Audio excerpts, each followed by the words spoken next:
in different places where Ma was, a tape recorder, which someone blessedly was putting on every time Ma spoke. And as I've said before, the funniest joke was that often the women who took care of Ma and who were around her thought that they needed to keep it secret that they were turning on the tape recorder and one time when this one woman did not turn it on, Ma said, "Why haven't you turned on the tape recorder?" So she clearly wanted these words, these particular times, to be taped. And so this 2-volume book called The Gospel of Sri Anandamayi Ma is a collection of 48 of these conversations, these talks. They're not really talks, conversations, divine conversations between Ma and her devotees. And they offer us an incredible just experience of the interactions that Ma had with devotees, which were so personal and so individual, depending on who was asking the questions. And so today we'll be reading from tape number 61. This is volume 2 of the Gospel of Sri Anandamayi Ma. And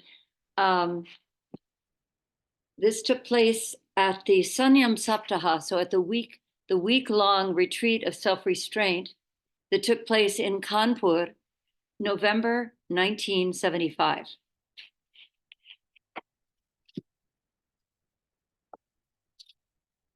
Ma is speaking. Sri Ma, once there is proper awakening, you will have no misery or pain. In every form, it is He alone. He is in the form of punishment. He is in the form of salvation. In every form, we shall see only Him. Until you reach that state, the questions will linger on in you. If you do not reach that state, you will not have any solution. But remember, God is akarta, non-doing. He does not do anything. He is not the doer. To whom should He do anything? It is only He and no one else. Look, when your tongue is bitten by your teeth, do you go to punish your teeth? Do you go to teach them a lesson? No. Why? Because by hurting your teeth, you will hurt yourself, and then you will have double pain. What do? You try to save the tongue from the teeth. So God has created this world for Himself, to play and sport. Would He give punishment to Himself? It is all created from His imagination. Therefore, when you think or imagine only Him. Always think only of attaining that God. Always think of the ways to achieve Him. Then what will happen? All of your questions will be answered automatically, and then you will travel on the path of Paramartha, the supreme goal. You have said that everything is done by God, but a state comes when you see God neither does nor makes anyone do anything. That is why this body said, do Bhagavat Kriya, actions performed for God. When you do Bhagavat Kriya, the veil of ignorance will be removed. Then the I that is everywhere and in everyone will become visible to you. Until that I becomes visible, these doubts, such as, why did it happen this way? Why does He do that? Why doesn't He do this? Will linger because all of these things will remain as long as ignorance exists. You will not even understand anything properly until you get to that state. By the time one question is solved, another one comes up. When that state comes, you will save what is to be saved and throw away the rest. Just as you cut your hair as much as you want, or you cut your nails and throw them away in the mud. So in this kingdom of God, this throwing away, holding, killing, and saving, everything goes on within the self. Killer, saver, protector, creator, everything is He alone. He is the creator, but He Himself is never created. That is why He is imperishable. He is eternal. In every form, it is He alone. Therefore, this body says, if a person leads a regular, disciplined life, if he follows the way shown by his guru, He will automatically have the solutions for all his questions. Then he will see, oh, God does not do a thing. What I wished for was accomplished. I have been created by him. He is there. But to say that it is he who does everything is totally wrong. You rightly asked. It is all only Parabrahma, Paramatma, and he is immortal. Then how is it right to say that the Atma dies? There is no question of perishing. Killing, dying, saving, protecting, punishing, all of these things go on as long as a self remains in Manoraja, the kingdom of the mind, as long as the attitudes of mine and yours are there. Until you get to the state in which everything is one, you will not become without doubt. You have asked why it is so. The question itself is the answer. These questions trouble you until you reach that stage. Jai Ma.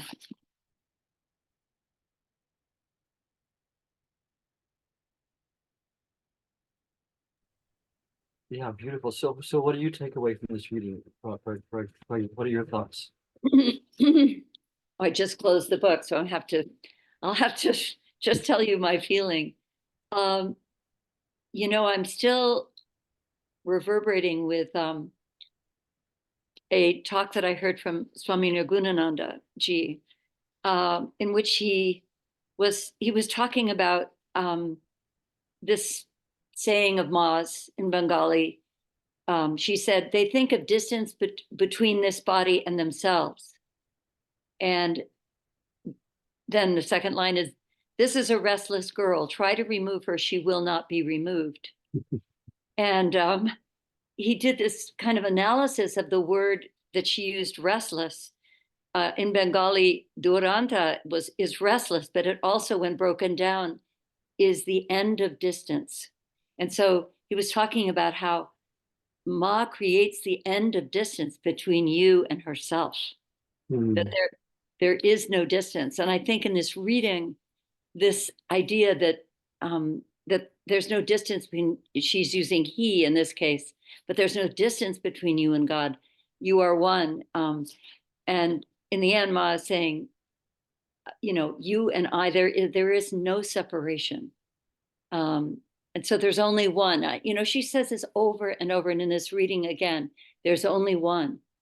And I'm just, every once in a while I get a glimpse of it, but it is so powerful to even entertain that there's only one. So that's kind of, when I opened to this reading today, after hearing this talk, I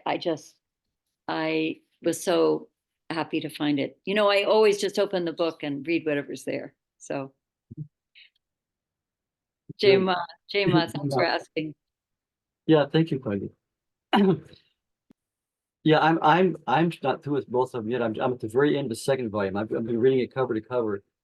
What I found amazing, I mean, it's just a remarkable book, a 2-volume book, to have so many long segments of what Ma says. We have so many glimpses of things before in small segments, but to hear the whole conversation, even if the mind doesn't understand it, like Ma says, you really won't understand these things or not stop having questions until we attain that state where we really know the self and know the unity of life and know ourselves as one with God through experience. But still, what I find is reading the way Ma states these things. I mean, she says the things that are from the Upanishads, the Gita, the classical eternal truths. She doesn't say anything new. There's no new truth. But just her way of expressing it is so amazing. And like in this reading, there's some things I didn't understand. Like we always say, God is the doer, I'm not the doer. And here Ma says, that's totally wrong. God doesn't do anything. You can't understand some of the things she says with the mind, but I find that the more you read these conversations of Ma, just something happens deep inside. You start to understand on an intuitional level, I think. I like to read that one again that you just read. I know we should read it again. I'm sorry I closed the book, but I'm so glad you brought up that what seems like a paradox or a contradiction, that she said, no, God is not the doer. We know we're not the doer, but now she's saying God is not the doer. There's nothing to do anything for. So that's really something powerful to contemplate. Yeah, yeah, really much so. And she, she speaks from many different levels. She said herself, she said she speaks from the level of whoever is listening and what they can hear. So she'll say things. And she even said there are many times this body says contradictory things because it's what people can hear at certain times. And she speaks on these different levels. And obviously from that level she was speaking at that moment, there was just nothing. Everything she saw was always unity. But at that level she was speaking at from that moment. God isn't the doer, you aren't the doer, it's just happening. The divine is just happening, which I'm sure is Through the divine imagination. yeah, divine imagination, some culpa. Yeah. This is amazing, but it's so helpful to read these words because, like I say, it just creates this deep intuitional understanding. Eventually, the way Ma expresses things are so beautiful, sometimes obscurely profound or esoteric, but so often just very simple with simple examples and things, and it's just wonderful. This is like recommended reading for everyone. It's just absolutely fabulous. Yeah, thank you. And I wish I knew the word Sanskrit word she was using for punishment, because she says, reward goes on, punishment goes on. Because ultimately, I've heard Ma talk about this. There's really no such thing as punishment. So I wonder what word she's using. This God is always accepting, always merciful, but he has put into place this law of karma, of cause and effect. So every action we do creates a reaction. It's basic physics. So the unfortunate, painful things we experience in our lives or from actions and thoughts and things we've done in previous lives.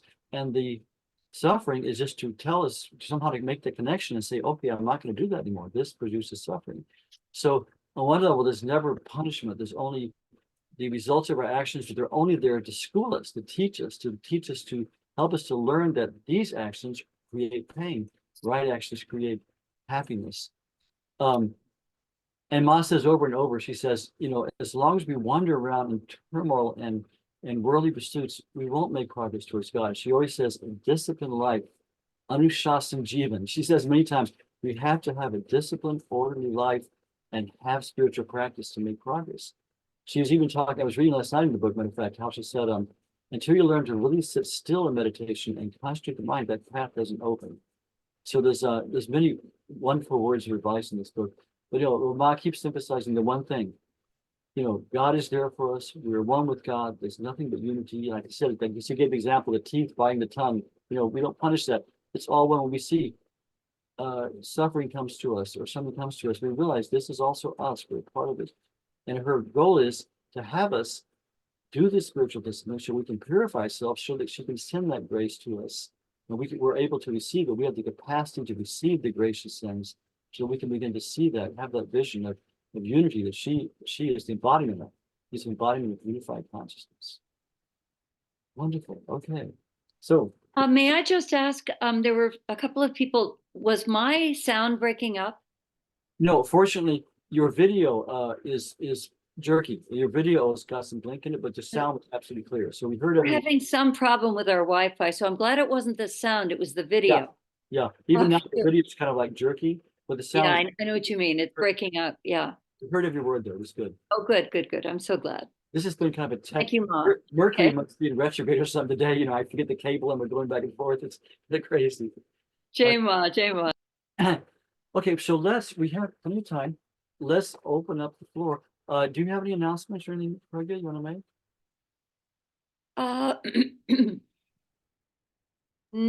No. Well, I think it's interesting to talk about how we are in the planning. Nothing is yet.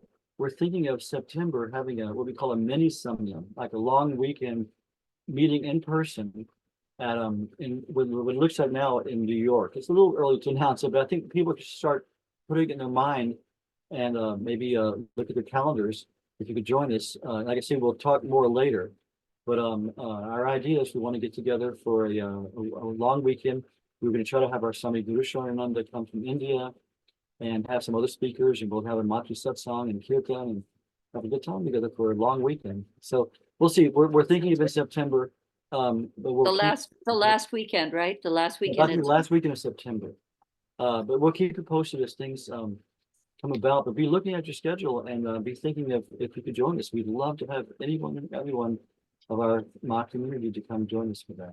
Okay. And I think we'll do our best to also have it on so in some streaming thing, so that if you can't be there in person, you'll be able to be part of it. We'll work on the technical side of things so that everyone can be there and in some form or another. Absolutely. Hope we'll have more luck than we have today. So let's open up the floor, so to speak. If anyone has any questions about the readings or anything you want to share about Ma, but let's please keep it on the subject. We're here to talk about and remember Anandamayi Ma and their teachings, how they affect our lives. So keep it on subject, but feel free to add, talk about anything, express things. Does anyone have anything you want to share? Surely someone will. How do we do it best? People hold their hand up. If you look down in where is it, in more?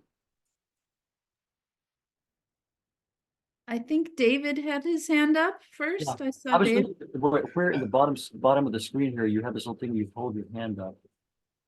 Anyway, I'll tell you, just if you have a question, just unmute yourself and start talking. We'll pick you up. So I go, Yeah, go, David.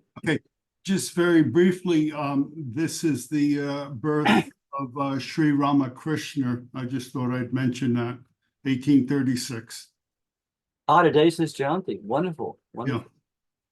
There's an interesting connection, which who can define it or anything, but I did notice, and I've been to most of Ma's ashrams, not most, many of Ma's ashrams in India, and in Ma's room, she very frequently had a picture of Sri Ramakrishna.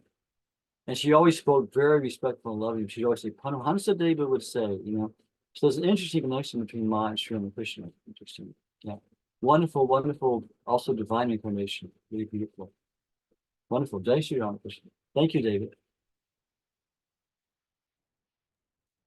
If I could add, please, that reading the Gospel of Sri Ramakrishna really gives one a sense of a Bengali lifestyle, because they're in the villages of Bengal in that time. So it was beautiful to read. Thank you for sharing that today is his birthday. Yeah. And I've been several times to Dakshineshwar where we live. You can just sit in this room and it's just the same. The two couches that sit on there and everything's amazing. Ma went to Dakshineshwar too. She visited several times. Anyone else? Please just unmute and speak up. Kathleen has her hand up. Kathleen? I love this photograph of Ma, and I often see photographs of her doing very interesting things with her hands. And I'm just wondering, is it a mudra?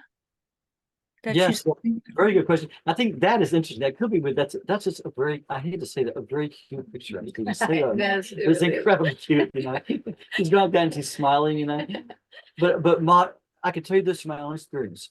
Watching Ma, she frequently would just be in mudra. She would just spontaneously, mudra is this is called chin mudra. It's for the heart chakra. It's usually Gyan mudra. It's also, it's for usually meditation.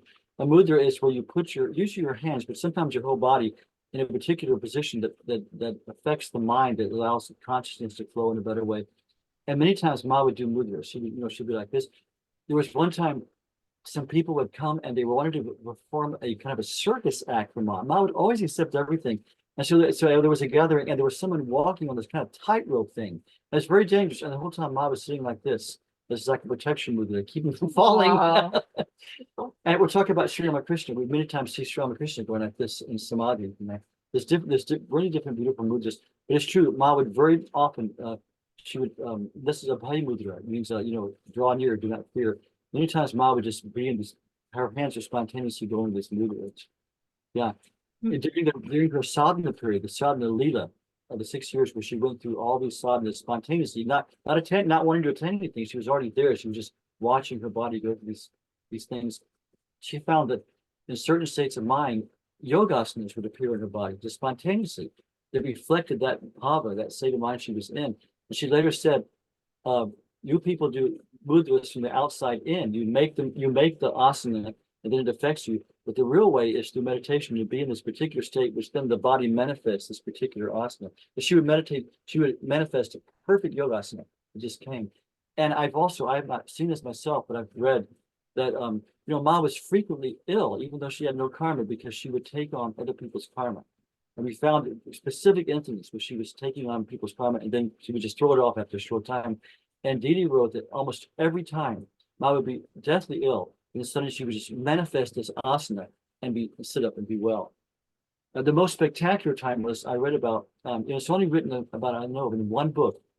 There was a doctor in Hardwar who was treating Ma, and okay, let's see if I can remember it correctly.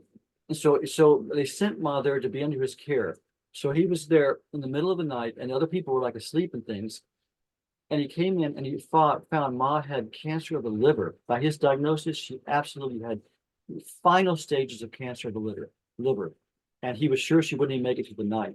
So he sat with her and he was, talking to her and praying, and she was like deathly quiet and just like lying there completely lifeless. He thought, oh my God, Ma has been under my care and she's dying, and the devil is going to kill me. She was thinking, and he said to his amazement, Ma suddenly did Dhanurasana. Dhanurasana is the bow pose where you're back this. She said her body was like lying there limp, and suddenly she just went up into bow pose like this, and then set up in Padmasana, and was just radiant, this divine radiant. And he, being a doctor, but also being an Indian and having bhakti, having devotion in his very DNA, his response was he ran over and got his puja stuff and lit them all up and did Arati of Ma. Like she was sitting, he says she was just sitting in this divine state of just radiance, and he did puja of Ma and blessed her. Then he examined her again, and she was totally free from any kind of disease, totally in perfect health. So so Ma would do that. So yeah, mudras manifested many times, and mudras are a very beautiful part of sadhana. It's very good when you're sitting in meditation like this. It affects your mind. Yeah. Mhm. Does that answer your question? Thank you. Thank you. Any other questions, or Well- any to just share something about their experience with Mom? Well, actually, that brings me to a story that I have to tell right now, following what you just said, Mangalanandaji. And this is, I guess this is a story that some of you may have read in the Mother of Bliss book, but it was a very significant moment for me. It was the first interview I did in India with Ma's devotees in 1990. And someone said, actually, this man said he wasn't a devotee of Ma's, which is hard to imagine after you hear this story. So somebody said, you must go talk to this Brahmin priest who had this amazing experience with Ma. So I went to his house, and there he was with 5 little girls who came to bow to me. And then he started to tell me his story, which was that Ma was arranging for a fire ceremony, a yagya at the ashram. And she had engaged the help of 5 or so Brahmins from this is in Benares, in Varanasi, and he was one of them. And so they were called to the ashram to meet with Ma to ask questions about how things should go. And so this lovely man, this pundit, said, so we walked into the ashram, and the women around Ma, who protected Ma, fed Ma, took care of her, said, oh, no, you can't go upstairs. Ma's resting. You may not go upstairs. And then suddenly Ma's voice comes from the 2nd floor. Please let them come up. And so they came up the stairs, and they came into her room, and she was lying on a chowki with a towel over her head. So she was completely covered. They couldn't see her face. And she said, come please sit next to me. So they all sat around the chowki, and she said, I'm going to show you something, but I don't want you to be afraid.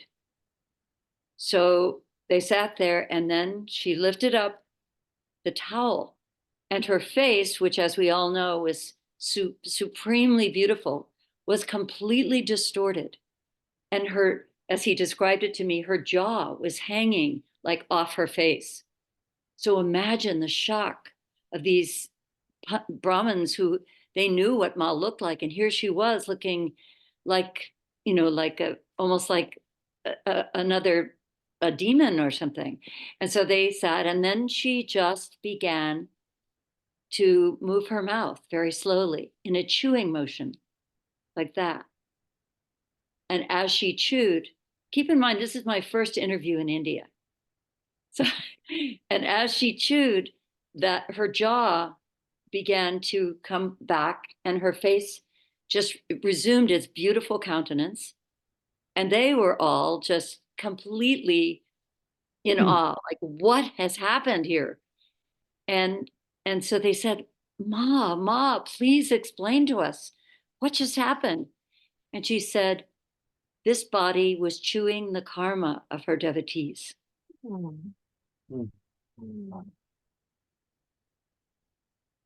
Jai Ma. Thank you for sharing that. That's beautiful. Yeah, I remember there in my time in Ma, there were several times where during satsang, Ma would hold her a veil or a cloth over her face the whole time. They wouldn't show the bottom half of her face. I remember when I read that in your book, I thought maybe that was what was happening, because there were times when she wouldn't show her face. She would keep like a cloth, she would like this during the whole satsang. Maybe that was it. She was doing that, chewing the karma of the devotees. Wow. Yeah. Talking about a Brahmin Pandit, there were so many people who weren't, by self-definition, devotees of Ma, but who had interaction with her and loved her. And let me tell you a quick story also, but you just remind me of the Brahmin Pandit. I had a very dear friend, a spiritual Maji named Haripriya Dillon, American devotee of Ma. I'm sure maybe some of the people who knew her. She went to Ma in 1960.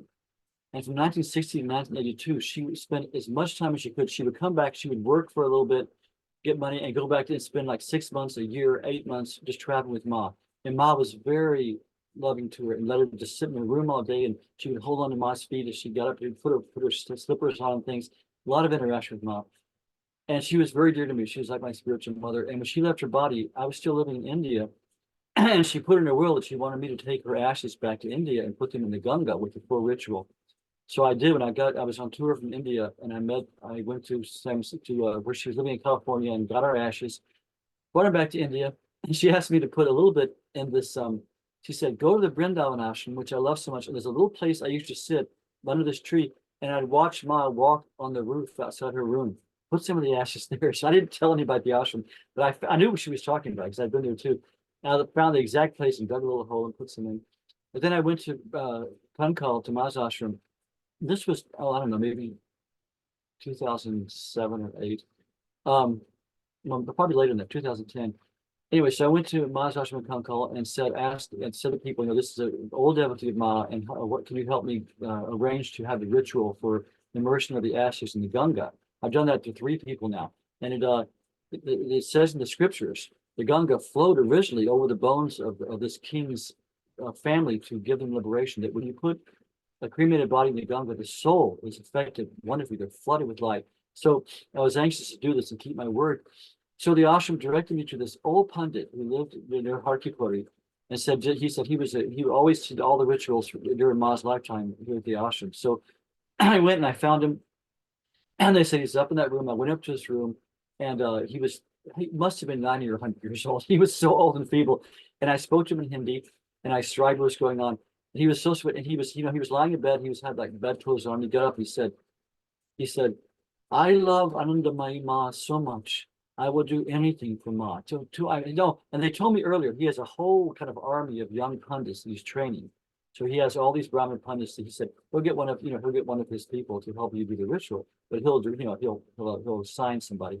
So to my amazement, he said I will do it myself. But he got up and put his clothes on and came down with me. He got help down the stairs, and we did that. He had me do the whole ritual, and he did the whole thing himself, and it was just absolutely incredible. But just when I just mentioned Ma's name, his face just lit up, and he said, I love Anandamayi Ma so much. I will do anything. And he struggled downstairs and did the whole ritual with me. It was beautiful. I felt Haripriya was literally just dancing above me in joy. It's just at this conclusion of this. It was really profound.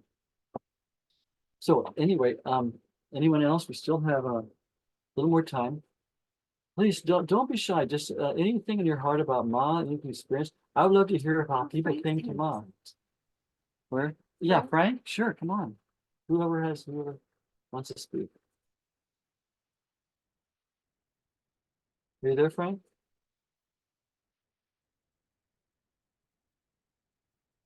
There. Can you hear me? Yeah. Okay. Jai Ma. in the first gospel, the first book I read, there's a passage that reminds me a lot of what we're talking about, where it was somebody asking him a question, and she called him Baba, and she said that if I wasn't in you, I wouldn't like you. Of course, that's not like Mom, but she was just speaking. But she says, if I'm not in you, you wouldn't like me. And if you weren't in me, I wouldn't like you. We're all just one. And I feel like that's the only way I'm thinking about her is because she's in me.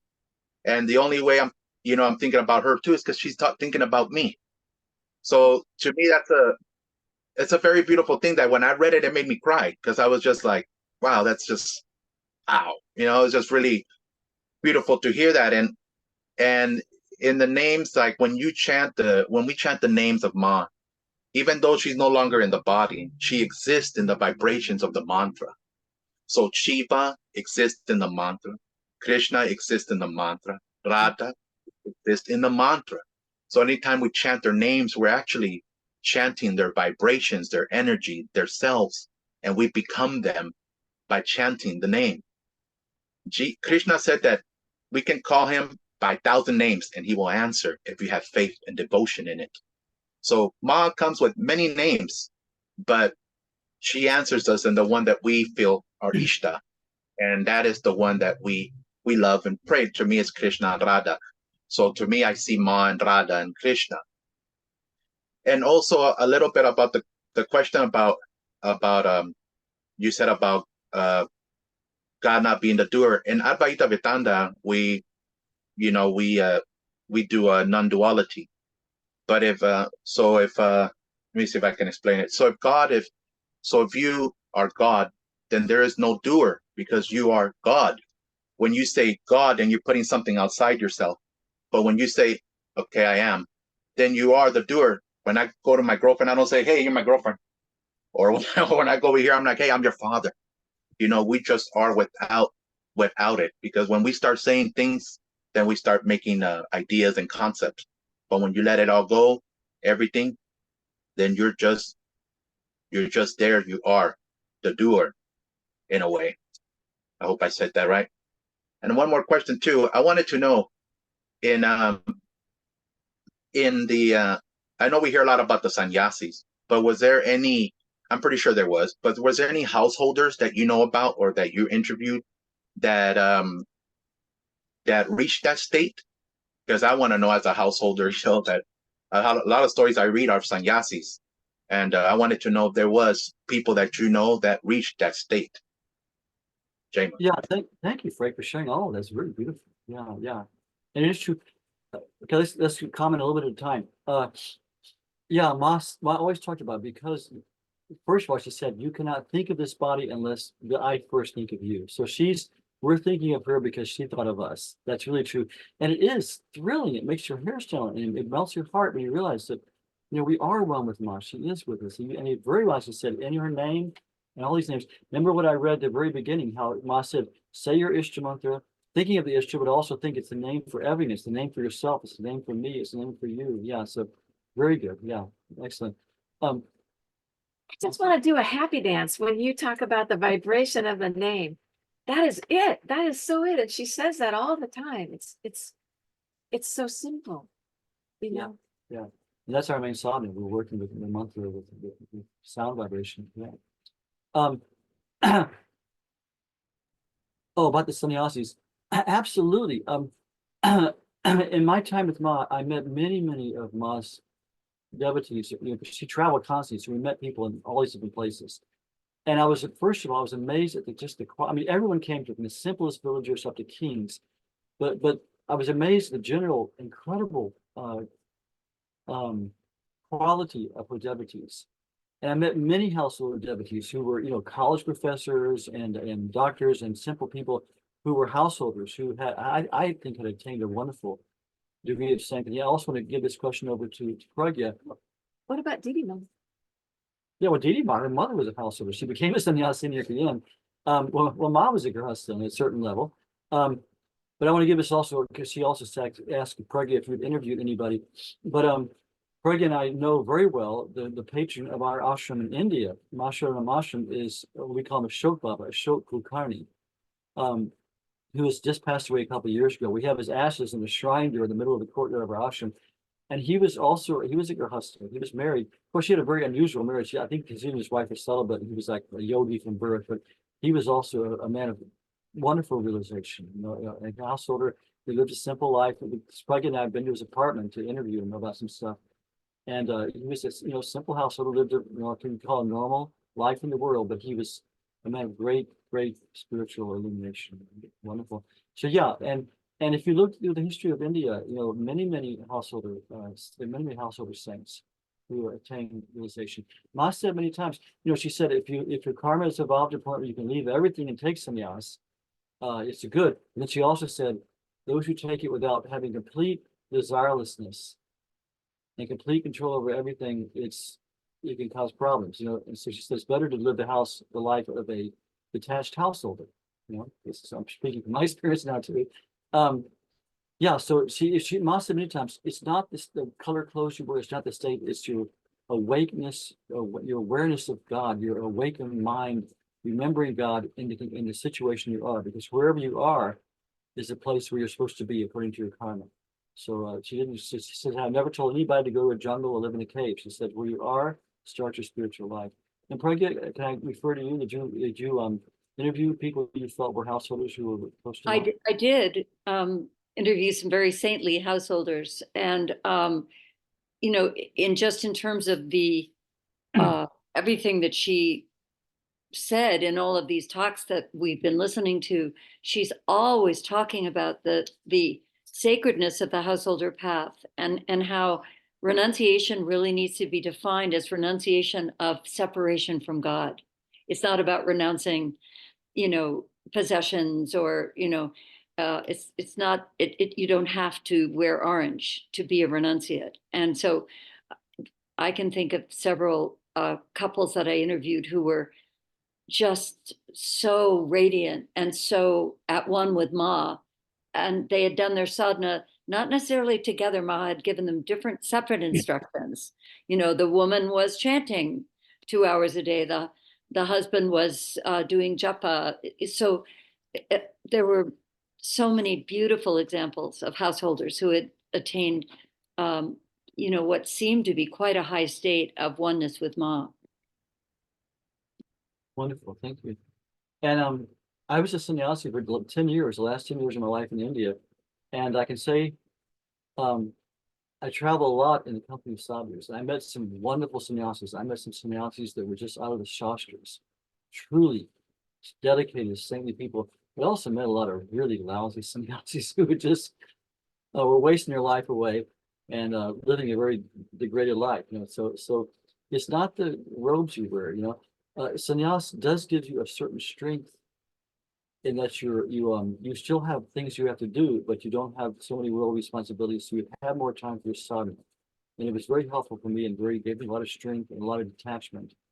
But I'm finding also I'm learning so much in this life as a householder, the responsibilities of how to live spiritual life while taking your obligations in the world. So and the companionship of sadhana with someone, is huge. Really wonderful. Real sadhana. Good. Any other questions or anything? Good time for maybe a couple more. I have a question. You mentioned in the first reading, Mangalanandaji, a yogi from Assam and then you said something about Samyam Saptam. What was that yogi from Ashram's relationship with the Samyam Saptam? Well, Ma was referring to Raja, I think his name is Durga Singh, who was the Maharaja of Solan. Because remember, under British rule, the Maharajas still were very much functioning. They were subservient to the awful British Empire and their hold or stranglehold over India, but they still left them their power. So the Rajas and the Maharajas still had their kingdoms, and they were still ruling their people with mercy and dharma. So Raja Durga Singh was a wonderful saintly Raja up in the Himalayas region, and he loved saints. And he heard someone once told him, there's this wonderful Mataji who's nearby, and he came and he found Ma living in this little cave. Because Ma just traveled constantly. Well, she was there for a few days, and there was like, it was freezing cold, and there was water dripping off the walls. And Ma was sitting there in perfect contentment. He was very impressed. So he said, please come now. He took her, she wouldn't go into people's houses, but he let her kind of camp out on in his palace grounds. And I could say he was eventually just totally captivated by her. And he and his wife and his whole family, his whole kingdom eventually became devotees of Ma. And Ma gave him the name Yogi Bhai, because she was a real practicing yoga. He was a real practitioner of spiritual life. And he was very advanced. And it was his suggestion, I think in the early 1950s or maybe late 1940s, he said to Ma, he said, Ma, you're always telling us to live this disciplined life. Why don't we all do it together as a group, like Ma's devotees? So he came up with the idea of the yearly Samyan Saptaha, which is still held in all of Ma's ashrams. I'm sure, Shama, I'm sure you've been to one or two. And Yes. I've been to at least one with Ma. So you've been to one with Ma? Yes, yes. Wonderful. Yeah, I was Yeah. I was at one in Vrindavan with Ma. I think maybe more than one. And they were It was wonderful. because on the all this- Narmada River was where I was. I must have been in Bhimpura, yeah. Yes. My years living in India after Ma's passing, we would travel every year from our ashram in Madhya Pradesh to the Bhimpura ashram to be there for the Semi Sapta, and then Swami Bhaswarananda's birthday, which is wonderful. Oh, But I remember the Semi Sapta I was with in Vrindavan. At the time, I didn't speak Hindi, so all this stuff is going on in Hindi. It's just blah blah blah blah blah. I didn't understand, but Ma was sitting there the whole time, so we just sat very attentively and looked at Ma, and then we meditate. We meditate for I think an hour in the morning, an hour in the evening together, and I would peek and look. Ma would be sitting there, and she would be looking at each person as they were meditating. And I remember one time I was sitting, and I could tell she was looking at the person just down the line from me. So I'm sitting. I keep my eyes closed, and suddenly my consciousness just went, oh, into this blissful, spacious thing. I realized Ma's looking at me. And I kept meditating, a minute, ooh, went back down. She's looking at the next person. Yeah. So the Semi Sapta was just an absolute excuse to just sit with Ma all day. It was just fantastic. And then at night, we would have what's being recorded now, what was recorded in Pragya's book, these wonderful Matri Satsang sessions with her, which it was so joyful, people asking questions and laughing and Ma telling stories, and it was just an amazing time. Yeah. So to answer your question, Yogi Bhai was Guruvaraja Singh, and he was the main inspiration for starting the Semi Saptas, and he and Ma took a great interest in them. He always said, if you can do this week of sadhana like this, then surely you can do it. You can inculcate, you can add more to your daily life of this disciplined life. Yeah. thank you so much. So that was in the 1950s? Is that when Samyam Saptam started? I think, correct me if I'm wrong, I think the first one was maybe 1952 or something. I'm just going by what I. You know, at Bimpur, everyone arrived on a boat because they had went down the river to the encampment where everything was arranged. And so the first time I saw Ma, she came by boat, and it was a day of fasting. All the Westerners had coconut water instead of water, but when Ma came up the steps, I wept with release or something, and I was aware I was weeping, and it was of extreme joy weeping. That was the first time I saw Ma.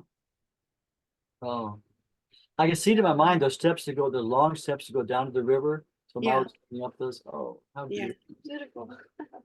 See, this is satsang, just sharing memories of Ma. It's just so beautiful. It's so, whenever I would go to, even, after Ma left her body, we would go to things in the meetings of different kinds in the different ashrams.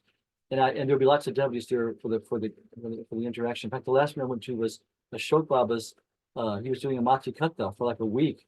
And there are all these devotees there staying. So whenever the program wasn't going on, I go to different people's rooms and say, just tell me your stories about Ma. We sit like this and just exchange stories and wonderful, beautiful things about Ma's interaction with families and people and what they did. Oh, Mangalanandaji, I saw that Bill, you had your hand up. Do you still have something you want to share? Oh, I think it would take us a little bit off track from this lovely conversation we're having now, so I'll hold off. No, please, we're just, this is spontaneity itself. Please, if you have a question that we want to. Okay, first, a little bit of background before I ask the question. I've been a student at the Himalayan Institute in Pennsylvania under Pandit Rajmani Tiganayat for many years. And he is planning a 6-month practice called a Mahashri Yaga, which has not been done for about 1,000 years, is my understanding. And it's based on the practice of Sri Sukta, which is to the Divine Mother Lakshmi. So I'm trying to make the connection between the essence of Anandamayi Ma and the essence of Lakshmi as we are doing in this practice. And I don't know if you're familiar with this practice or anything, but I'm just trying to knit all these pieces together as I'm exposed to these different aspects of divinity. Well, it's a very good question. There's nothing but connection. If you have to just kind of sneak below the level, below the external level where all the differences appear. And Ma was everything. Ma was a manifestation of that. We say in the Anandamayi Chalisa, we say, Tum Adi Shakti Avatara. You were the avatar of Adi Shakti. This is the first supreme power of the Devi who came. And Ma also was very big on these different rituals and things, different yagyas and different practices people had. She'd always encourage them, and many took place in her own ashram. But so this, I'm not familiar with that specific thing you're talking about. Is it a fire ritual, a yagya? It's a yagya, yeah. It's a 6-month practice that has many, many layers to it. But the heart of the practice is something called Sri Sukta, which is a collection of 16 mantras to the Divine Mother Lakshmi. So yeah, it's totally connected. See, there's only one Mahashakti. There's only one Divine Mother. I mean, it all comes from Brahman. Brahman is the one indivisible Godhead who, when creation is manifested, splits into Purusha or Shiva, that the underlying consciousness, and then Prakriti or Shakti, which is the movement of creation itself, the light, the sound, the mundane, everything that is creation. That's the Divine Mother. So she has this one, and then she manifests in infinite forms, each form representing a particular quality she's trying to show. So that form will have a particular form, it'll have a different name, it'll have a particular attribute, a different color, and it's just to show a particular form, a particular attribute of the Devi.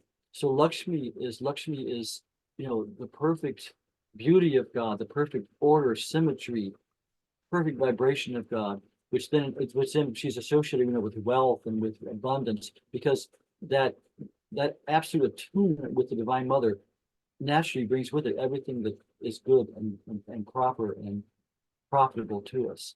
So so Ma is that. I mean, the main thing, the essence of each are the same, and however you invoke that deity, they'll come in that form to do that particular boon and blessing, but it's all one deity, and Ma is the embodiment of that deity. She's the manifestation of that deity.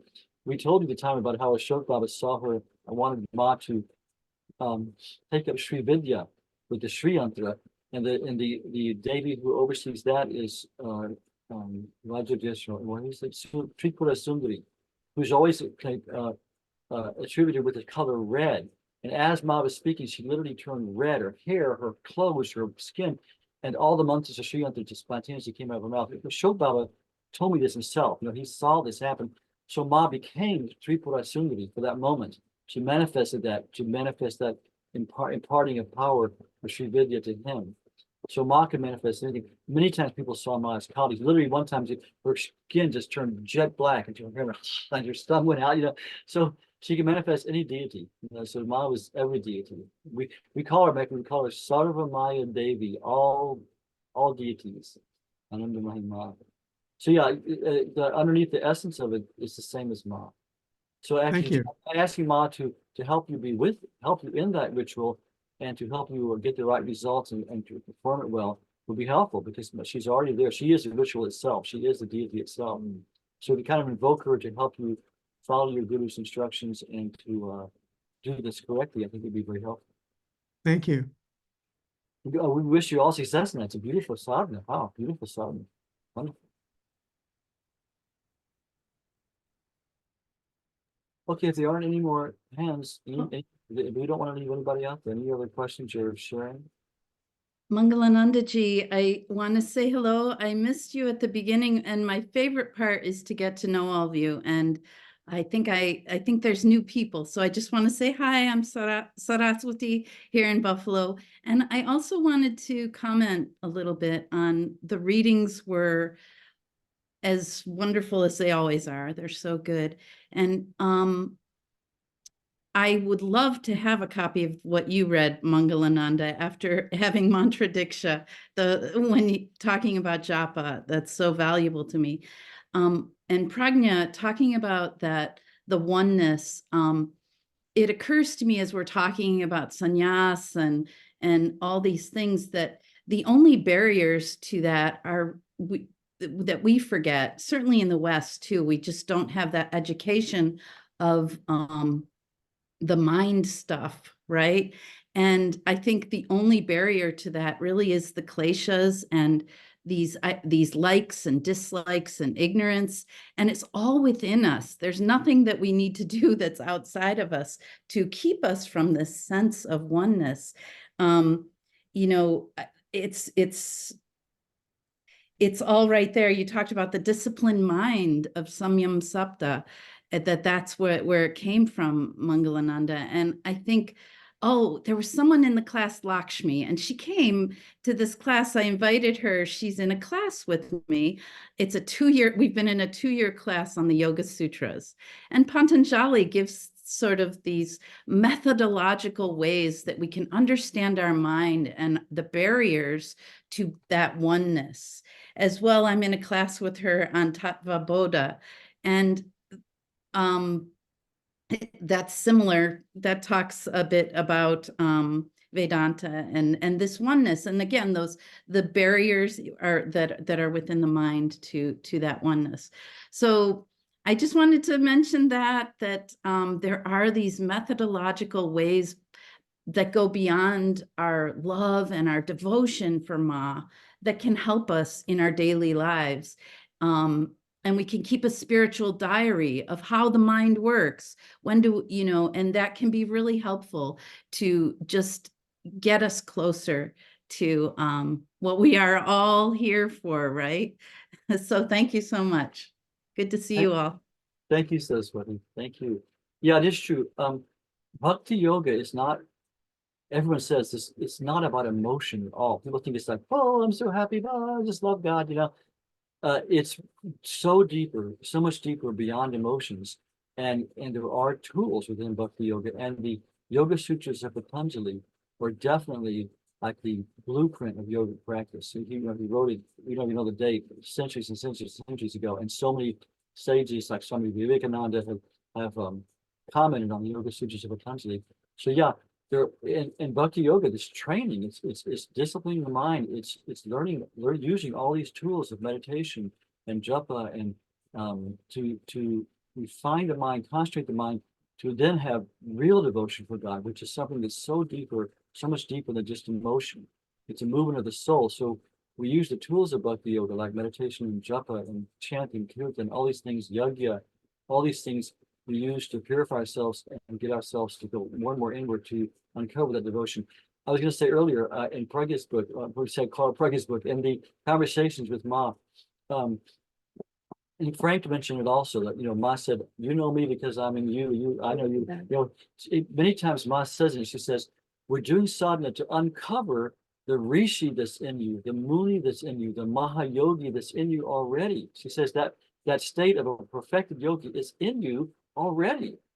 So we don't have to make it. And essentially, we just uncover the dross, like you said, the kleshas, the impurities of the mind. We uncover it, and that mahayogi is already there. I loved reading that. It's so encouraging. She says that state of absolute munihood is inside of you right now if you just uncover it through sadhana. Yeah. Right. Okay, well, let's move on. Okay, first thing I'm going to do is turn the sound off. Thank you for reminding me. We always have a thing where we just we'll have Darshan and Ma through her photos, because these days she gives Darshan through her photos. So and unfortunately I've not set this up already, so I'm going to quickly set this up just a moment.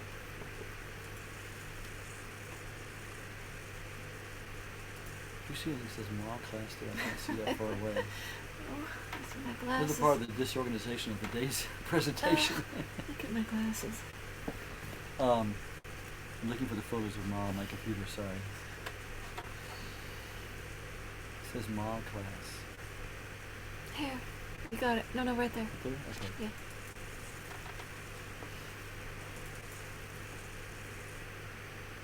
Okay, 1 moment here. We'll be ready. We're going to have Darshan of the photos of Ma, and we'll sing. Gloria and I are going to sing a bhajan. So I'm starting the slideshow. You see slideshow there, right? I know it's terrible. Slideshow. Let's start. Okay. While we watch the photos of Ma, we're going to Gloria and I are going to sing a bhajan. From my understanding, it's written by one of Ma's girls who travels with it. But although we'll sing together, Om Ma Shri Ma Jaya Jaya Ma, and then the verses just say, Ma, you are in the body, you are in the soul, you are in the smallest grain of sand, you are in all the elements, everything. Then last it says, oh, you who are the mother of the world, living every cell of my body. So let's That's Roma May. Roma May, It's really yeah. pretty. Okay, let's look at share screen. You see share screen down here? There it is, share screen. Okay, here we go. Okay.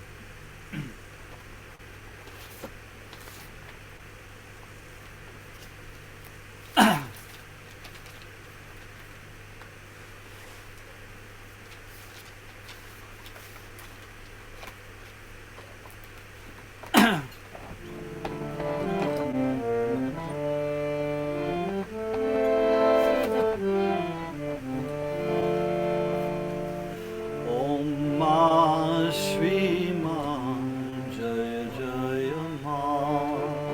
Om Ma Shri Ma Jaya Jaya Ma. Om Ma Shri Ma Jaya Jaya Ma. Om Ma Shri Ma Jaya Jaya Ma. Jaya Ma Jaya Ma Jaya Jaya Ma. Jaya Ma, Jaya Ma, Jaya Jaya Ma. Jaya Ma, Jaya Ma, Jaya Jaya Ma. Jaya Ma, Jaya Ma, Jaya Jaya Ma. Om Ma Shri Ma Jaya Jaya Ma. Om Ma Shri Ma Jaya Jaya Ma.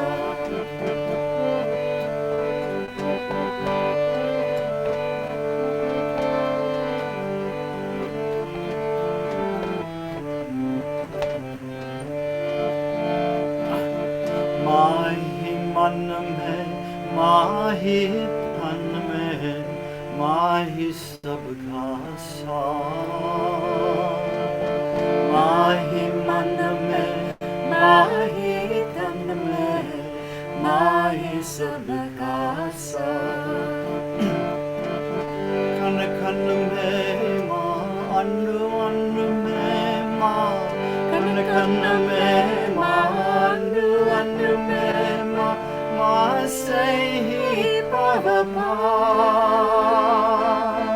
antar me ma, bahar me ma, अंदर में माँ बाहर में माँ माँ ही जीवन का सार ओम माँ श्री माँ जय जय माँ ओम माँ श्री माँ जय जय माँ ओम माँ श्री माँ जय जय माँ ओम माँ श्री माँ जय जय माँ जय माँ जय माँ जय जय माँ जय माँ जय माँ जय जय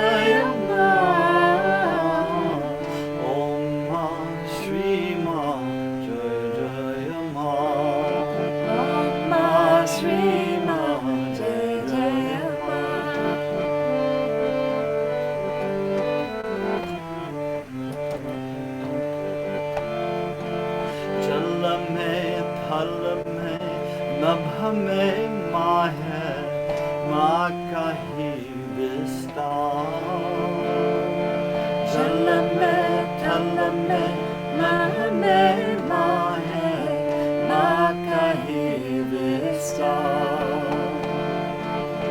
जहाँ देखूं था माँ ही माँ है जहाँ देखूं था माँ ही माँ है माँ ही सबका प्यार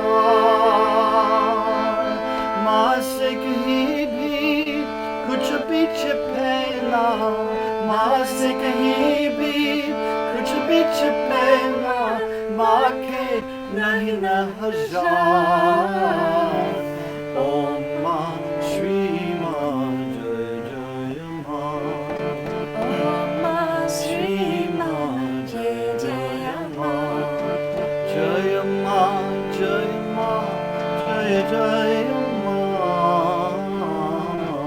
जय माँ जय माँ जय जय माँ ओम माँ श्री माँ जय जय माँ ओम माँ श्री माँ जय जय माँ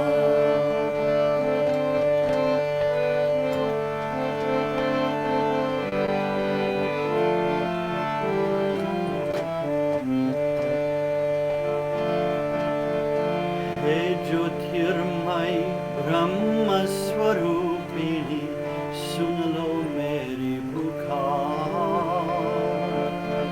हे ज्योतिर्मयी ब्रह्म स्वरूपिणी सुन लो मेरी पुकार जग जननी आनंदमयी माँ जग जननी आनंदमयी माँ जग जननी आनंदमयी माँ जग जननी आनंदमयी माँ कर दे अब उद्धार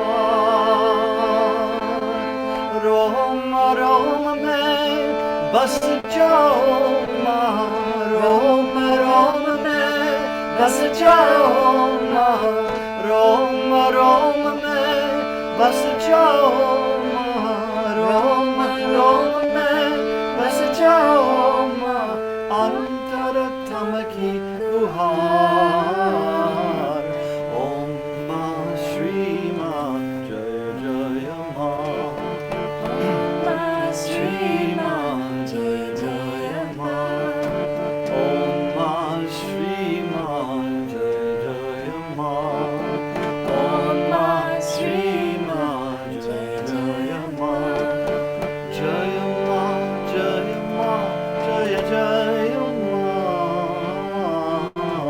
जय माँ जय माँ जय जय माँ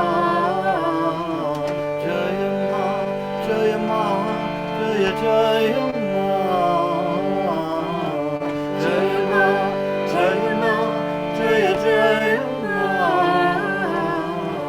ओम माँ श्री माँ जय जय माँ ओम माँ श्री माँ जय जय माँ ओम माँ श्री माँ जय जय माँ ओम माँ श्री माँ जय जय माँ जय माँ जय माँ जय जय माँ जय माँ जय माँ जय जय माँ जय माँ जय माँ जय जय माँ जय माँ जय माँ जय जय माँ ओम माँ श्री माँ जय जय माँ ओम माँ श्री माँ जय जय माँ ओम माँ श्री माँ जय जय माँ ओम माँ श्री माँ जय जय माँ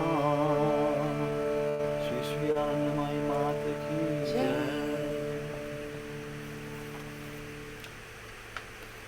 So let's keep the photos on, I think, of Ma, and just, we can either sit with eyes closed, or we can watch the photos of Ma, and just, let's sit for just a few minutes, and doing what Ma said, do japa of the divine name. So we'll just sit quietly with the body relaxed, the spine straight, and just feel the natural rhythm of the breath, and then just add that mantra that we use with the breath as we inhale and exhale mentally, feeling Ma's present in the sound vibration of the very mantra we use. Whatever the mantra is, whether it's Om Ma or anything to any deity, know that Ma is within that mantra also.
Asato ma sadgamaya, tamaso ma jyotirgamaya, mrityurmamritam gamaya, aviravirmedi. Lead us from the unreal to the real. Lead us from darkness to light. Lead us from death to mortality. Om Shanti Shanti Shanti. Hari Om Tat Sat. Shri Shri Anandamayi Ma Ki Jai.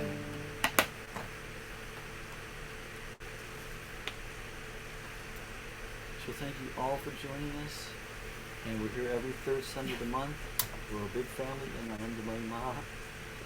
And have as much interaction among yourselves as you can. And read, get part of this book and read it. And just all do our sadhana together and advance more towards God. So thank you all for coming. Jai Ma. You want to, I'm going to put it on gallery view now. If you want to say goodbye, you can unmute and say goodbye, and we'll see you later. Jai Ma. Jai Ma. So wonderful, Jai Ma. Jai Ma. Jai Ma. Jai Ma. Jai Ma. Jai Ma. Jai Ma, Jai Ma. it's a pleasure to see every single one of you. It's so wonderful. Jai Ma. Jai Ma. Namaste. Kapagi, who's recording this since we, we had a glitch with the cable? Are you recording or am I? You're, it says recording, I think. I think it's I gotta find it to Rainu so you can put it on the website. Okay, bye Jai Ma. everyone. Jai Ma. Uh,